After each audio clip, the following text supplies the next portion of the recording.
just reached out to him.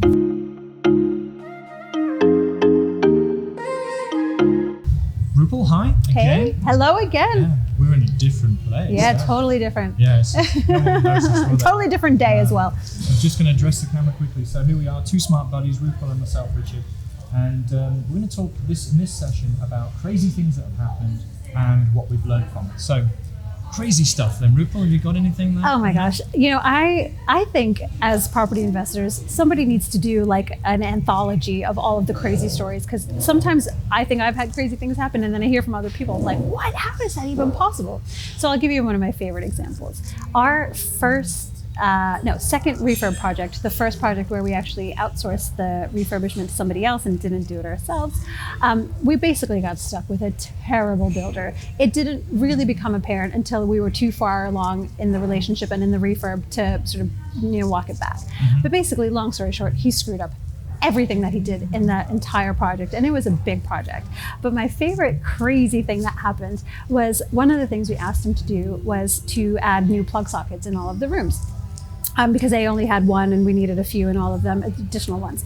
Anyway, as I was going around and testing everything after he had done his work, a bunch of them just didn't work. Right. And so we had to obviously at this point hire in proper professionals to come and unscrew up everything that he had screwed up.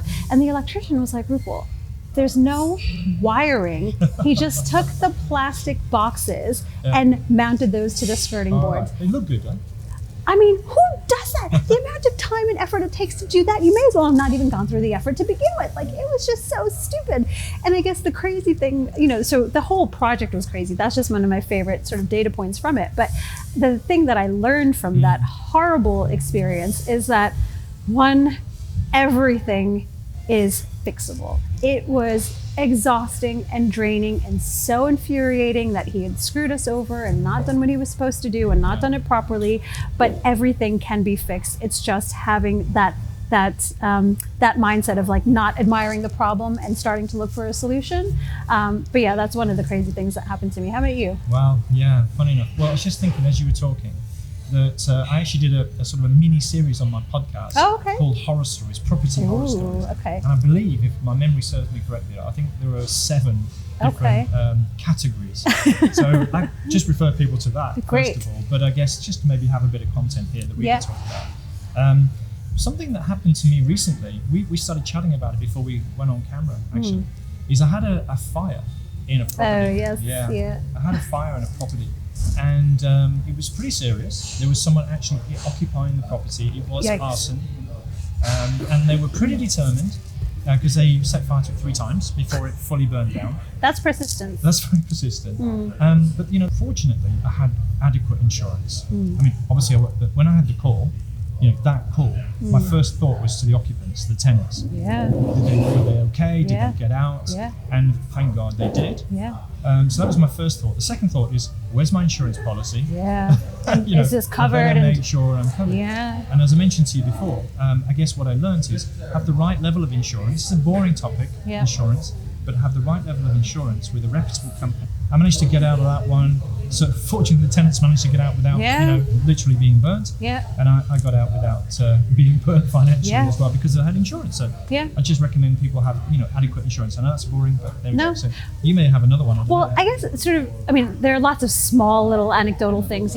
Shower screens spontaneously shattering. Unfortunately, once that happened when a tenant was in the shower.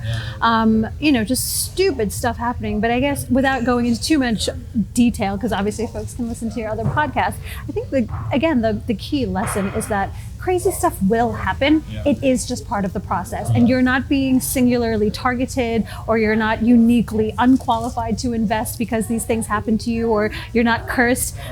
If crazy things do happen, it just is part of the process. And the more it happens, the more you get used to it, the more you realize that everything has a solution, everything can be fixed. Sometimes it takes obviously a bit more money to fix things, but nothing is very little in life is insurmountable. Yeah, that's a good one. In fact, reminds me of probably another one. I've had tenants die on me. Oh my gosh. Yeah.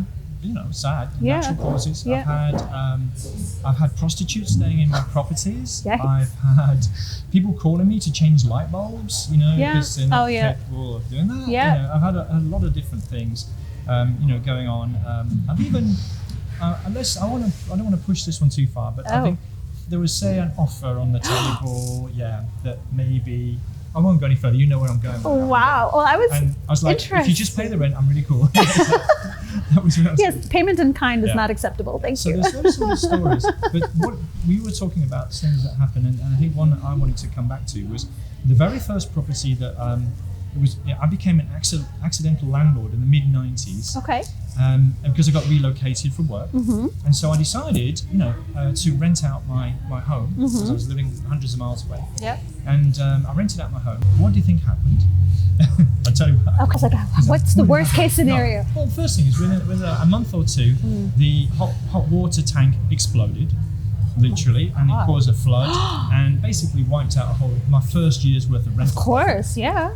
To fix that, I was a long way from property, so it was hard for me. Yeah. And the second thing that happened is those tenants, remember I told you they want to stay for a long time? Yeah. Guess what?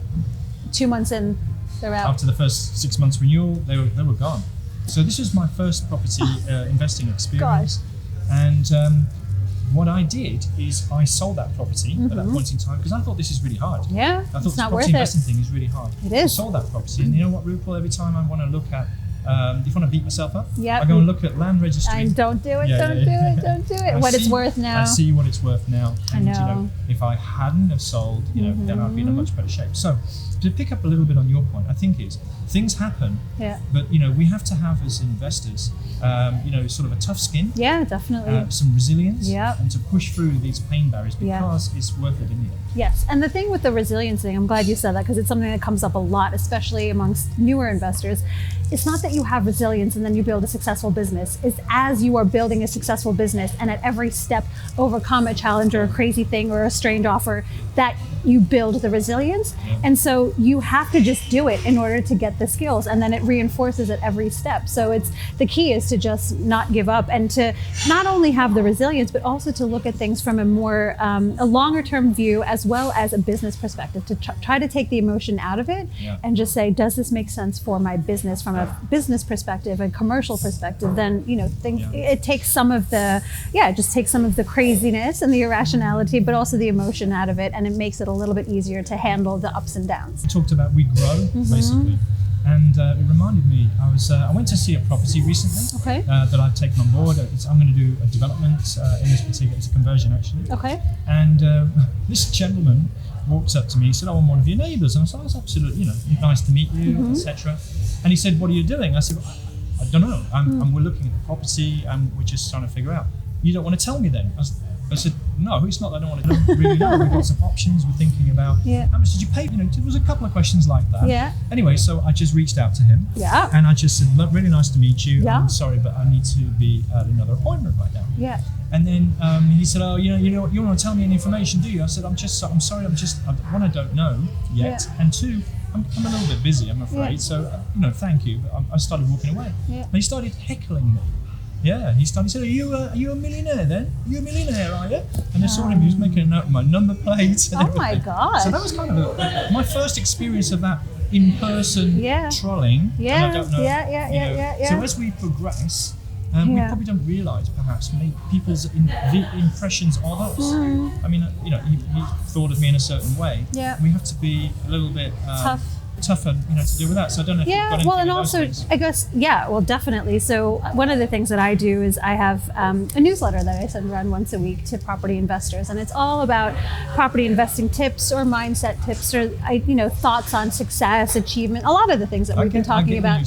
Thank you. Yeah, a lot of the things that we've been talking about in these videos, and I get some weird. There's no other way to describe it other than like sort of quasi hate mail. Oh. So people, instead of just unsubscribing from the newsletter, feel that it's worth their time to tell me how much they hate something.